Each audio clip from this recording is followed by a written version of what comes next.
দেখো আজকে আমার রান্নার দিয়ে নিয়েছে মুগ ডাল দিয়ে মিষ্টি মিষ্টি আলু শাক দিয়ে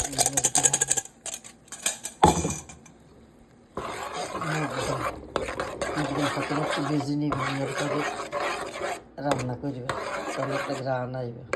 মুগ ডাল দিই মিষ্টি আলুর শাক দিয়ে রুই মাছ দিয়ে রান্না দেখেন মিষ্টি আলুর শাক দিয়ে মুগ ডাল দিয়ে রান্না করতেছি, সাথে দিয়ে আমাদের রুই মাছ ভাজা করতেছি। রুই মাছ দেখেন দেখেন আমার রুই মাছ দিয়ে মুগ ডাল দিয়ে আমাদের এই আলু মিষ্টি আলুর শাক দিয়ে রান্না করছি রুই মাছ দিয়ে। কেমন হয়েছে আমার ভিডিওটা সবাই কমেন্ট বক্সে কমেন্ট করে জানাইন। আর বেশি বেশি আমার ইয়েটা সাবস্ক্রাইব এবং ফলোয়ার দিন, শেয়ার দিন। আর আমার একটা ইউটিউব চ্যানেল আছে, প্লিজ একটু ঘুরিয়ে আসবেন।